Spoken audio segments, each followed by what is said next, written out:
This is an abbreviated breakdown on the difference between a freelance content creator and an in-house content creator. So on the left-hand side, when you're freelance, you are a one-stop shop. You probably already know this. Those of you who are thinking about going into production or staying in production, you are now your own production company. You are pitching, sketching or outlining, you are filming, you're editing, you're lighting, you're scripting, you're writing social copy, you're looking at data, and so on and so forth. You are your own production company.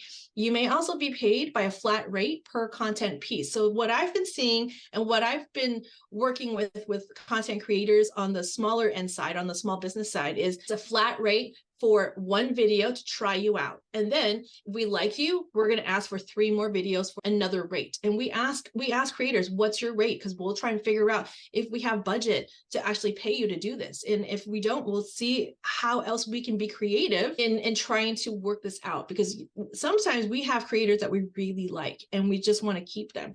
But as they get experience, their rate also goes up. And so we're trying to catch them in a rate that we can afford and also a rate that they are comfortable with. Here's an example on the left-hand side. So this is a woman, this is a creator who was hired to create content for St. Pete's Visitors Bureau. She is highlighting the beach and accessibility for wheelchair-bound tourists. So again, there's an angle here, right? She is disabled. She's literally showing off the type of material so that the wheelchair wheels can actually roll onto sand. And that's really important to see. Okay, now I'm going to flip it on the other side.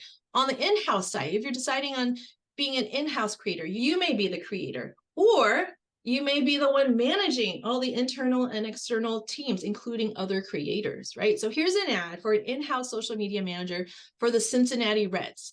This job listing was on EntertainmentCareers.Net. I looked for content, and that's what pulled up.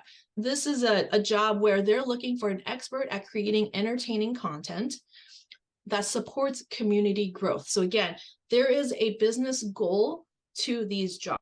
And so if you're in Cincinnati, maybe this might be a job for you. Now, considering all of these different types of roles, we go about freelance for yourself or for brands, or in-house for a particular company.